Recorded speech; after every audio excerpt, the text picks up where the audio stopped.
Welcome, ladies and gentlemen, to this edition of the 700 Club. There are two fields I want to talk to you about. The Democratic field is growing. Joe Biden is in, and he starts at 8% in the polls ahead of President Trump. That's the big field, and there are a lot of them out there going to be fighting each other. But more important to you and me, there is a magnetic field that controls life on Earth that is shrinking at the alarming rate of 5% a decade. A slow-motion disaster is happening, and it's going to be much quicker than anybody thought. The Earth's magnetic field is shifting, and North Pole is actually moving toward Russia at the alarming rate of about 40 miles a year. Well, the scientists are saying that possibly the North and South poles could flip and lead to potentially global chaos. Dale Hurd explains. Earth's magnetic field is the basis for all modern navigation, from airplanes to satellites in space and ships at sea, even Google Maps and smartphones. If it continues to deteriorate, those systems and more are at risk. The Earth's magnetic north was moving even before it was discovered in 1831. It's a natural process driven by molten iron moving deep beneath the Earth's crust. But magnetic north is now moving so quickly that it forced the world's geomagnetism experts to update the world magnetic model a year early. If the Earth's magnetic field decays significantly, scientists say it could collapse altogether and flip polarity, changing magnetic north to south and south to north. The planet's magnetic poles are believed to have flipped before in Earth history, but never in a time with such a dependence on technology. And many scientists now say a flip of north and south is looking more and more certain. Dale Hurd, CBN News. Well, Dr. Hugh Ross is an astronomer and founder of Reason to Believe, and he joins us now. And Dr. Ross, I'm just delighted to have you with us. Tell us what this whole magnetic field is. And you said this is one of the unique characteristics of why the Earth is so important. Tell us about it. Well, Earth has a strong dipole magnetic field, and that prevents water from being lost from the Earth, also protects us from the deadly radiation from both the sun and cosmic rays. And these reversals that we've been hearing about, they've happened several hundred times in the past half-billion years of Earth's history. And we already have a pretty good idea what's going to happen during reversal. It'll be similar to what happened in 1859 when we got hit by a big solar flare. I mean, the magnetic field weakens, but there's a paper published by a Harvard astronomer just a couple of weeks ago making the point that as long as these reversals are short-lived, it does no damage to life on Earth or to our water loss. And we've survived several hundred in the past, but it will have significant consequences for our high-technology civilization. I mean, for example, something similar to what happened in 1859 were to happen today, it would probably knock out several GPS satellites. And it would definitely disrupt communications. The biggest consequence is the damage it could do to our electric power grids. And so I think it would be wise, in view of the fact that we know this is going to happen in the relatively near future, to take steps to protect the world's power grids.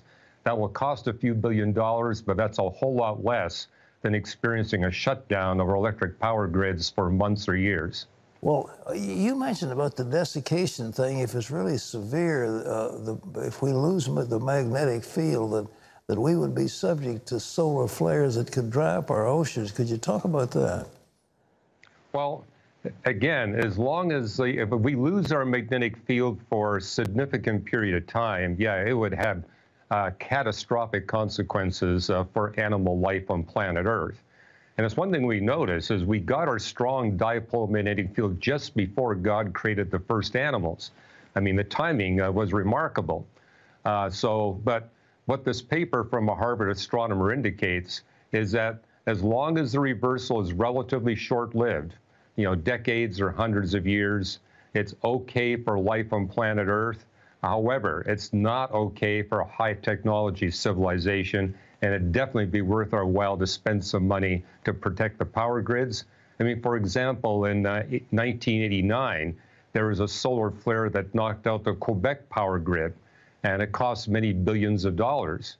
And what's happened is the Quebec government has now put in the protective measures. So if that happens again, the power grid stays up. The rest of the world's power grid is not protected. So given that these kinds of events, I mean, we had a solar flare like we did in 1859. Regardless of whether we get a magnetic reversal, we get the same consequence. We now have the research to know what we're going to face when this happens, and we can take appropriate preventive measures to ensure that our high technology civilization remains intact. You said that the cost would be a few $billion, but the consequences of knocking out a power grid would be in the trillions of dollars. Is Congress doing anything about this? Well, I think this news of the fact that we may be coming into a magnetic reversal may get attention from the world's governments and say maybe we need to take some steps to prepare. Just like we prepare for fire disasters or flood disasters, this is something that we know is inevitable. I mean, for example, we get solar flares like we got in 1859 every few hundred years, maybe less. So it'd be wise for us to take steps to protect. And the remarkable thing is we're living at the optimal moment in the history of the sun where we get the fewest number of such flares that happened in 1859. So that's a blessing that we're living at the optimal time in the sun's history. Nevertheless, we should build our house on the rock and not on the sand and take steps to prepare.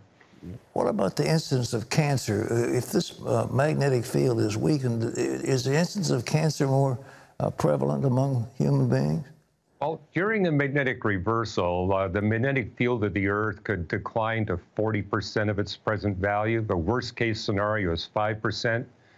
In either case, given how brief these events are, it's not going to significantly impact our health. I mean, if it were to last for centuries on end, probably the thing you would notice is your crop productivity would drop a little bit, maybe 10, 20, even 50%. But in terms of human health, it would have to be down at the 5% level literally for centuries before we would notice a significant uptake in cancer. The real danger is what's going to happen to our high technology civilization. Is there anything that humans can do to prevent this? I mean, this magnetic field is in our core. There's nothing we can do to change this polarity, can we? The only thing we could do is go into the interior of the Earth and change what's going on there. That's not feasible. And again, this has happened hundreds of times in the past 500 million years. Life has survived just fine. So this is not catastrophic to life. We can't see a single extinction event that's tied to any of these magnetic reversals. So again, I think the best thing we can do is take measures to protect our power grids. One last question. What about this business about the North Pole shifting? And it goes, as I understand, as much as about 40 miles toward Russia. Am I correct in that? Yes. I mean, the North Magnetic Pole is heading towards the North Pole. Actually, it means that your compasses are more accurate than they were 30, 40 years ago. So in one sense, that's a good thing. But yeah, it's continuing to move. And that's always a sign that you might be heading towards a reversal. And anybody who's interested in this, I've actually written a detailed article on this coming reversal in my blog called Today's New Reason to Believe. You can get that at reasons.org. Thank you, Dr. Ross. Appreciate so much you being with us. You're very welcome. Just thrilled. He's teaching a course, by the way, that's being compulsory for all of the divinity students at Regent University called Cosmology. We're talking about the origin of the cosmos, where it's come from, and we've got distinguished scientists teaching it, and it's really tremendous. Well, Terry, we've got more news besides the magnetic field. Well, we do. That's pretty big news, though. Big news, all right. Well, coming up, another Democrat is tossing his name into the presidential ring, and he's already at the top of the polls. Former Vice President Joe Biden shares why he's running after this.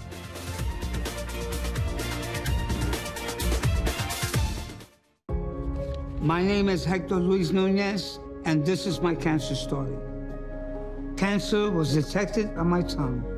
The tumor was in stage 3 And to see something in your tongue that is the size of a golf ball, I said, if I can't sing, if I can't preach and I can't talk, what am I going to do here? So I called Cancer Treatment Centers of America. I knew I was in the hands of good, professional, caring people. For Hector, I wanted to offer him a reconstruction that would give him the most mobility of his tongue. After the surgery, the care was awesome. I'm very happy to see that he's able to continue preaching and doing what he loves. I believe that God has purpose in my life. Today, I'm back doing what I love most. No matter what comes your way, have the faith in God. Cancer Treatment Centers of America. Appointments available now. Tomorrow, America's true heroes. Oliver North introduces us to our everyday champions. These are people of great faith. And reveals what they all have in common. Then, I was just winning. a champion muscle man who couldn't strong-arm his pain. The wealthier, the more successful I got, the more miserable I got. Hear what broke this bodybuilder I saw who I really was. on the next 700 Club.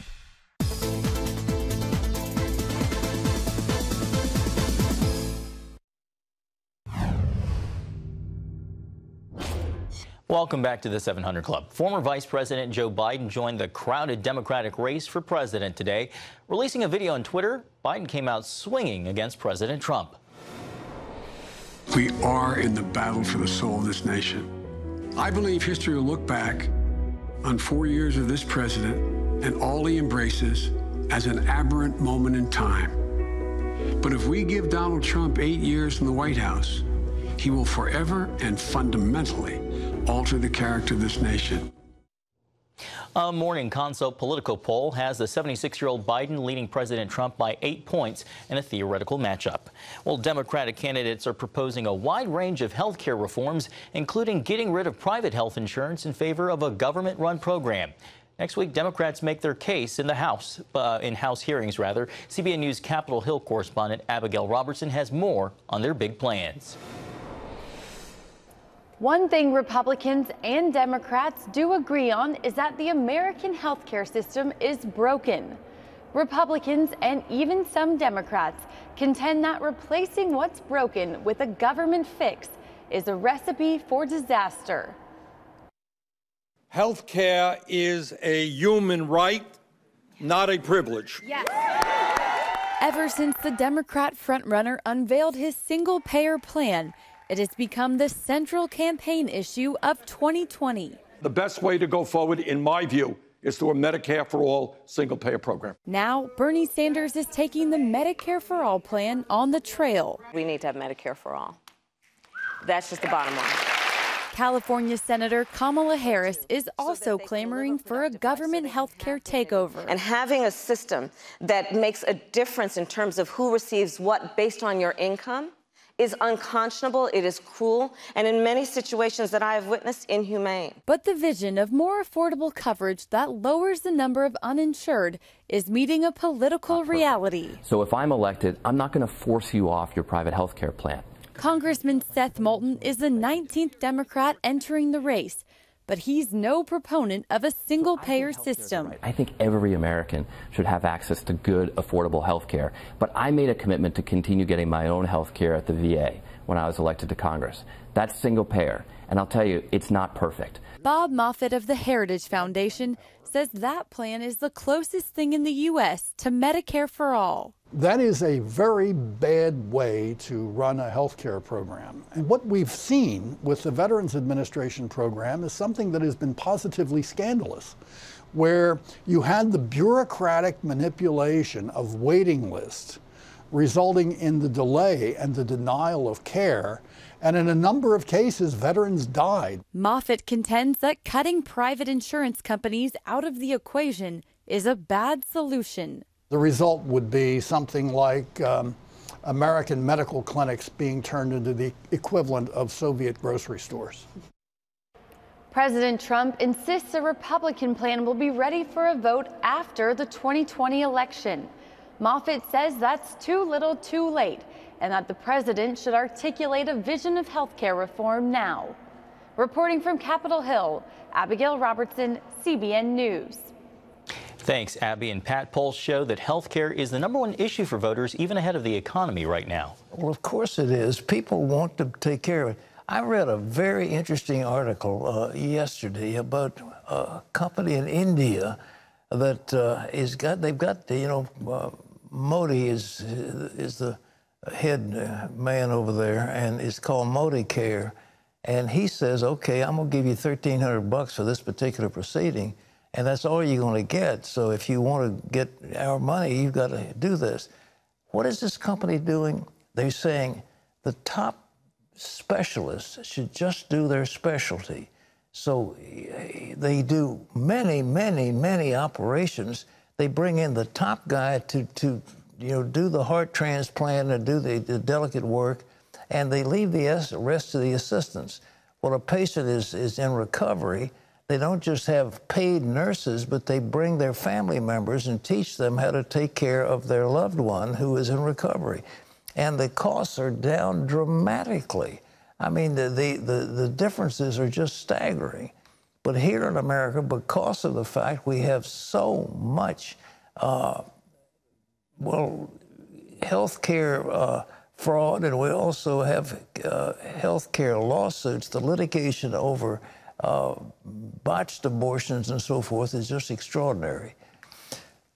They don't permit that in India. They don't have those things. And so as a result, the cost of, they don't need all these referrals. They don't need to back up everything they do with 5 different opinions.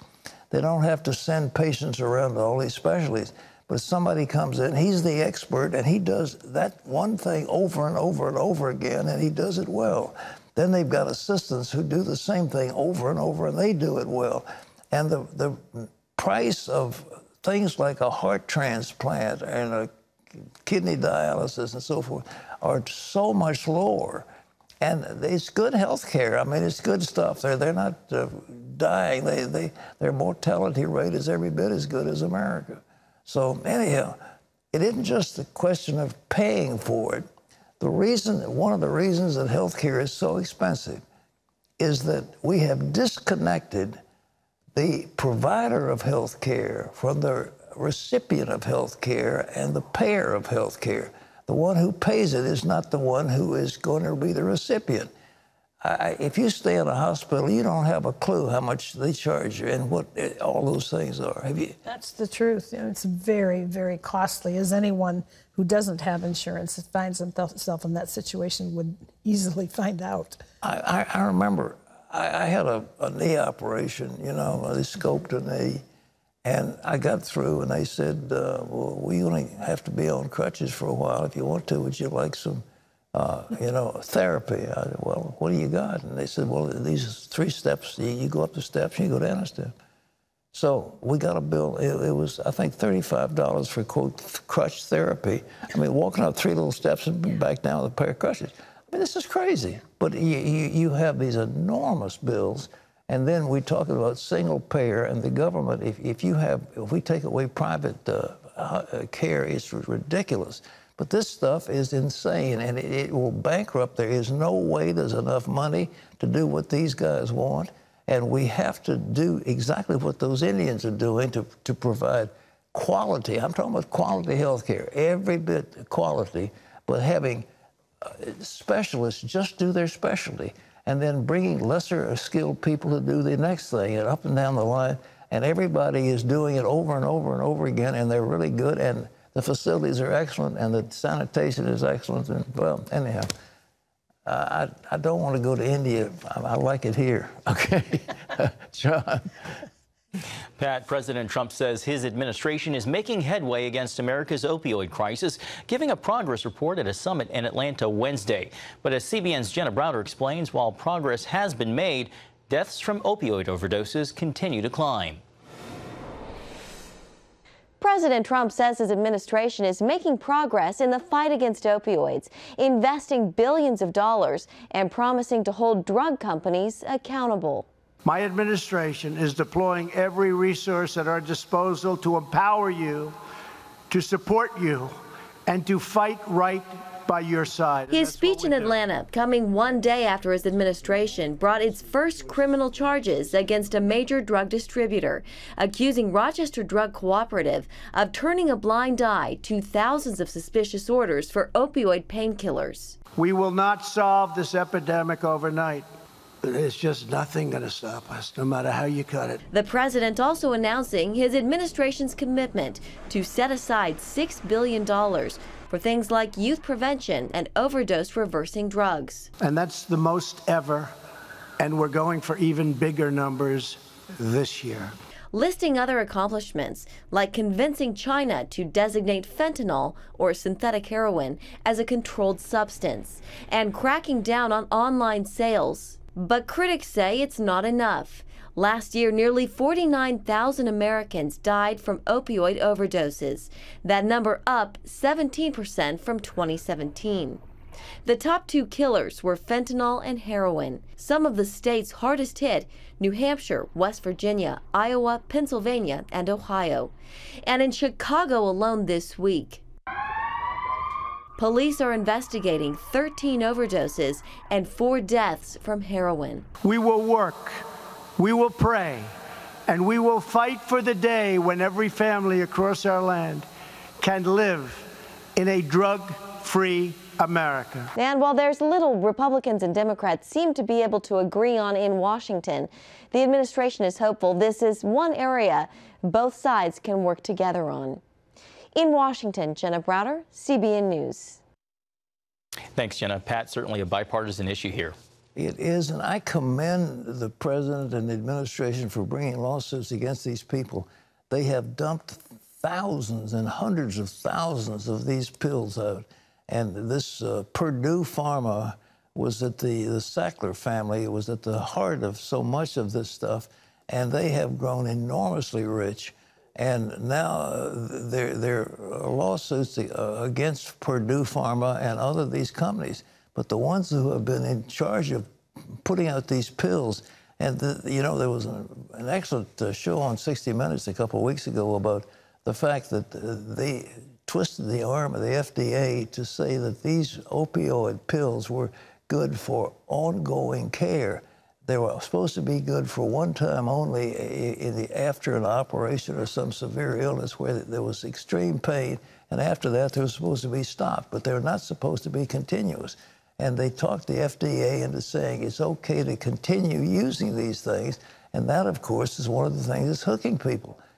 You know, the thing about opioid addiction, ladies and gentlemen, that's so important to understand is you cannot just go cold turkey off opioids. You can off some of these other drugs, but you can't off opioids because it does something to your brain. So people have to be let down easily. There has to be other drugs that are administered, like methadone, to get the addicts down. And I'm delighted, but those companies should be put behind bars. The executives should be jailed. It is a criminal offense of what they're doing to people. John? Well, Pat, parts of the Deep South are on alert for violent thunderstorms and flash flooding. The storm's already hitting Texas hard, with a tornado touching down in College Station Wednesday. Some parts of Texas saw up to a foot of rain. Near Fort Worth, a train carrying ethanol derailed during heavy thunderstorms, and this driver skidded off the road and turned over into a flooded ditch, though he managed to find an air pocket until he could be rescued. Not everyone was so fortunate. A mother and 2 children died in the floods. The storms, Pat, are expected to move into the Northeast on Friday. Well, difficult weather continues. It's crazy weather we're having, but it's I don't know what it's responsible for. I'm not going to talk about global warming or climate change or anything else, but it's been a really rough year, and those caught in those storms, but those storms are moving east, and they should be hitting in our area about Friday, I think. Yes, we're due. All right.